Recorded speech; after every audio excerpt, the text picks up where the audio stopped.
Mon histoire de la réception du structuralisme au Québec commence en 1976, c'est-à-dire au moment où je m'inscris au département d'anthropologie. J'ai 19 ans à l'époque et je découvre une anthropologie bicéphale, si on veut, ici, en tout cas à Montréal, au département d'anthropologie. C'était une anthropologie sociale et culturelle écartelée entre le structuralisme et le marxisme, et avec des débats à n'en plus finir, où on opposait le primat des infrastructures aux superstructures. Et donc, il y a une polarisation de la discipline et du débat théorique surtout. Euh, et donc, le structuralisme joue un rôle à la fois bénéfique et à la fois maléfique selon les intervenants, selon les professeurs. Et donc, j'ai découvert le structuralisme à travers des professeurs qui connaissaient de très près l'œuvre de Claude Lévi-Strauss. Et en fait, la plupart avaient suivi les séminaires de Lévi-Strauss à Paris. Et donc, pouvaient non seulement enseigner la théorie, l'appliquer à leurs matériaux, mais aussi nous raconter des anecdotes sur différents moments vécus dans le cadre des séminaires ou en marge des séminaires de Lévi-Strauss à Paris. Et donc, c'était une histoire très vivante, finalement, qu'on recevait comme étudiant. Parmi les professeurs les plus importants, disons, on peut parler d'abord du fondateur du département, qui est M. Dubreuil, Guy Dubreuil, qui fonde le département dans les début des années 60. Dubreuil est un psychologue au départ de formation et on va lui demander de venir finalement fonder le département. Il va passer par la sociologie, mais ensuite vient en anthropologie. Il est à la fois influencé par l'anthropologie américaine. Il a séjourné à Columbia. Donc, il ramène à Montréal un modèle boasien, c'est-à-dire un modèle de l'anthropologie à 4 sous-disciplines, qui est encore en vigueur ici à l'Université de Montréal. Mais quand il définit l'anthropologie dans un article au début des années 60, il va emprunter la définition de Lévi-Strauss, c'est-à-dire l'idée que l'anthropologie doit travailler à faire ressortir les régularités de la vie sociale, donc les constantes.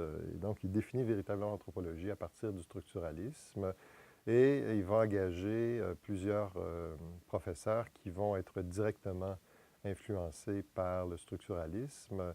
Un des pionniers, disons, de la discipline ici, c'est Rémi Savard, qui va étudier à Paris, va faire une thèse qui porte sur les Inuits et va revenir au Québec pour enseigner avec une très, très forte influence du structuralisme.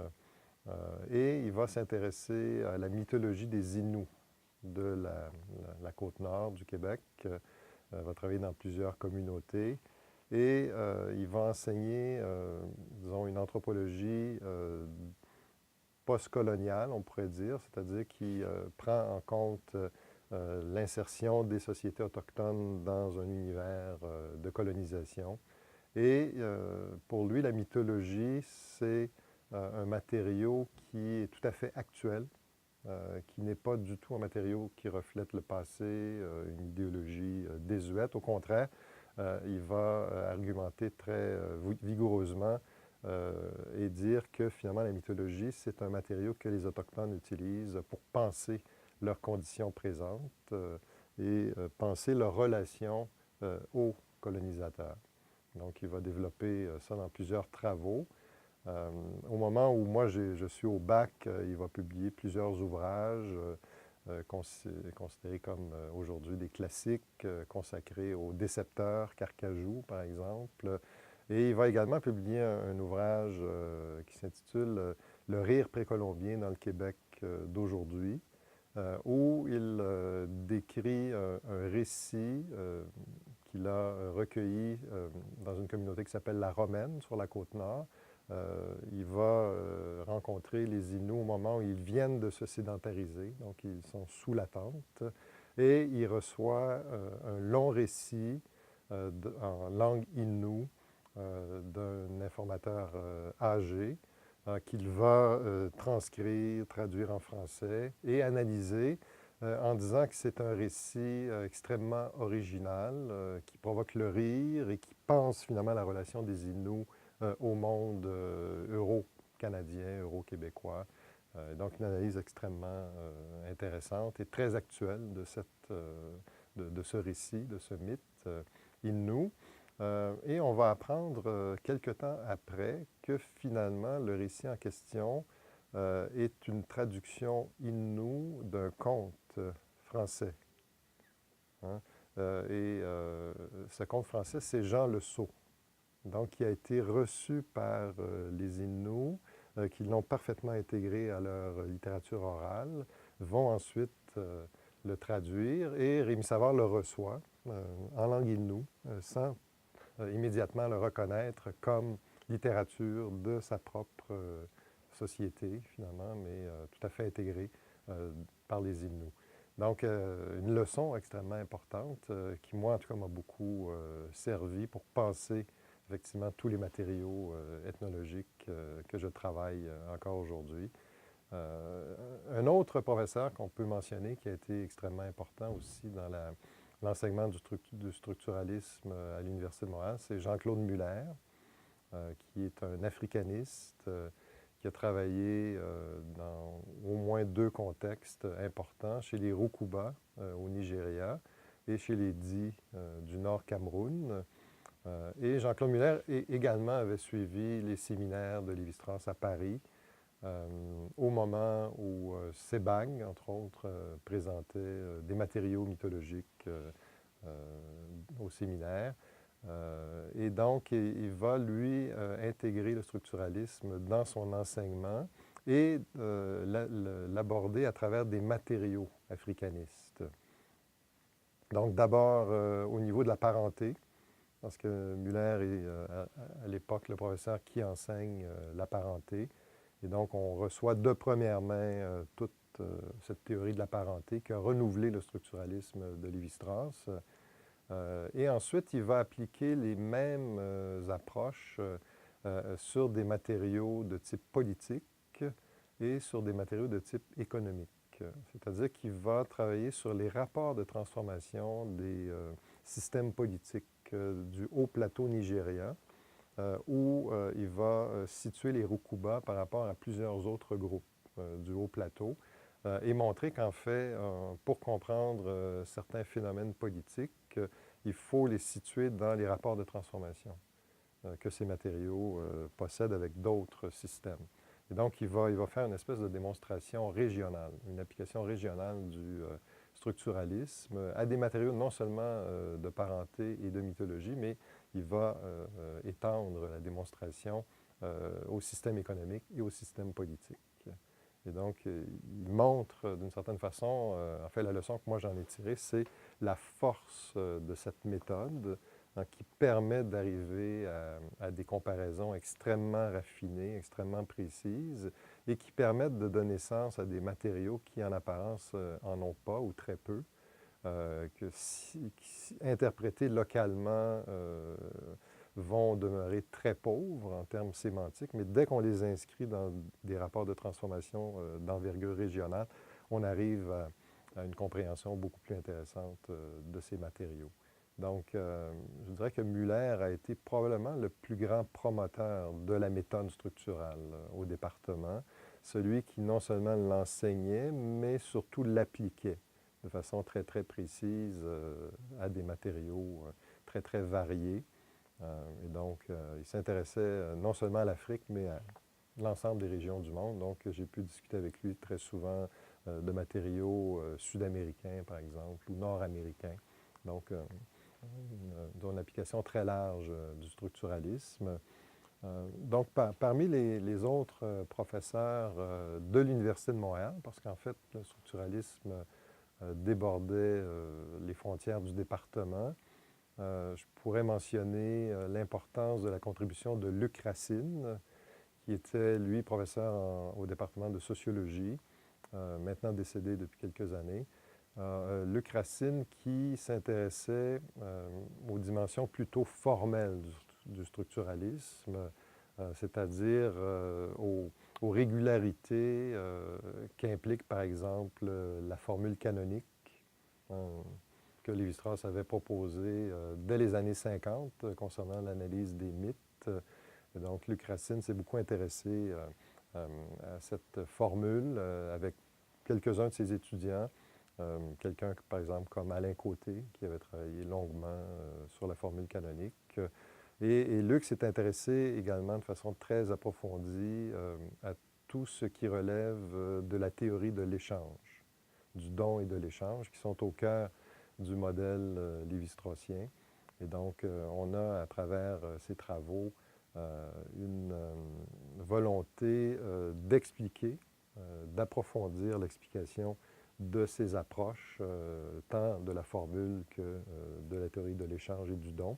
Et une volonté également d'amener les analyses du côté d'une formalisation qui, dans les années 70-80, était un idéal. C'est-à-dire qu'une des dimensions du structuralisme, c'était l'idée qu'on pouvait arriver à formaliser les analyses et éventuellement les transformer en équations, donc à les exprimer sous forme d'équations. Et donc, je dirais que Luc Racine participe à ce projet, à cet idéal qu'on a abandonné par la suite, je dirais, en grande partie. Mais c'est probablement celui à l'Université de Montréal qui l'a mené le plus loin au niveau des approches comme telles. Et donc, parmi ces professeurs à l'Université de Montréal, donc c'est parmi ceux qui ont poussé le plus loin cette dimension. Si on regarde du côté de l'Université Laval, là, on a d'autres représentants importants que je lisais à l'époque, dont on discutait également ici dans nos cours. Parmi ceux-là, on peut mentionner bien sûr Pierre Maranda, qui est un des promoteurs de l'anthropologie structurale au Québec, qui a publié plusieurs livres hommages à Lévi-Strauss, qui a appliqué les analyses structurales à ses propres matériaux. Donc, on a une contribution extrêmement importante.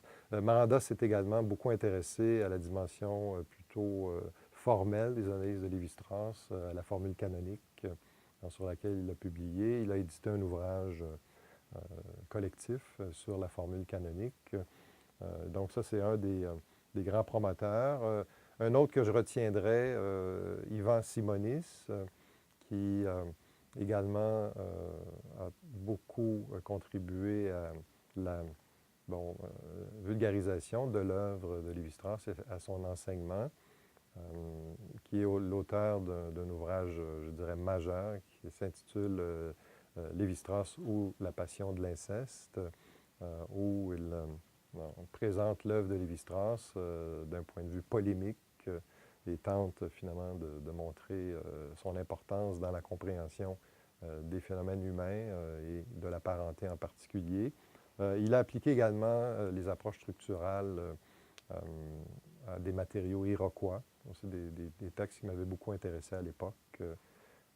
Parce qu'en fait, je m'intéressais, moi, de plus en plus aux questions autochtones et amérindiennes. Et donc, tous ces travaux m'apparaissaient les plus intéressants, les plus pertinents pour ma démarche. Il y a un autre professeur de Laval qui, je pense, est à mentionner, Éric Chouinard, qui est également un des grands promoteurs du structuralisme au Québec, quelqu'un qui a appliqué les matériaux également de façon extrêmement originale à ses propres matériaux. En fait, ce qu'on peut dire, c'est qu'à travers tous ces chercheurs, on a une application du structuralisme à des contextes et à des matériaux extrêmement variés, donc qui permettent de montrer à la fois le potentiel de la méthode structurale et également, dans une certaine mesure, pose certaines questions concernant les limites éventuellement de la méthode. Donc, on a d'une certaine façon une expérimentation du structuralisme à travers les œuvres de chacun de ces chercheurs. Et parmi les professeurs qui sont plutôt critiques du structuralisme, on a plusieurs professeurs qui sont d'influence soit culturaliste ou soit d'influence marxiste, qui considèrent que la méthode structurale possède plusieurs limites. Et à l'époque, ça se résume souvent par une accusation d'idéalisme, c'est-à-dire l'idée que le structuralisme s'intéresse plutôt aux superstructures ou à l'idéologie et laisse tomber les dimensions matérielles, les dimensions pratiques, pragmatiques des contextes étudiés. Et donc, il y a une espèce de confrontation et de discussion concernant les limites de cette méthode qui va tourner relativement court dans le sens où on va passer progressivement à d'autres approches, à d'autres méthodes. Mais on a une espèce de confrontation qui va se faire pendant au moins le temps de mes études, c'est-à-dire dans les années 70, début des années 80. On a ces dimensions qui jouent de façon importante. Donc, en 2002, on m'avait demandé de produire un texte pour un numéro des Cahiers de Lerne qui porte sur l'œuvre de Claude Lévi-Strauss. Et donc, j'avais accepté avec plaisir de faire le texte. Ça m'avait donné l'occasion de relire tous ces professeurs qui m'avaient profondément influencé, d'essayer de situer leurs travaux dans un contexte historique, c'est-à-dire un contexte qui est en fait la naissance de l'anthropologie académique au Québec. Parce qu'en fait, ce que j'ai constaté en relisant tous ces textes et en essayant de les situer par rapport à l'histoire de l'anthropologie québécoise, c'est qu'en fait, le structuralisme est présent dès le départ. C'est-à-dire que l'enseignement de l'anthropologie inclut dès le départ le structuralisme. Et donc, on peut dire de façon, disons, directe que le structuralisme permet à l'anthropologie québécoise de prendre le tournant linguistique dès le départ. C'est-à-dire qu'on est déjà finalement dans un contexte où l'anthropologie a des influences modernes et que sa méthode finalement s'inspire directement de méthodes issues de la linguistique.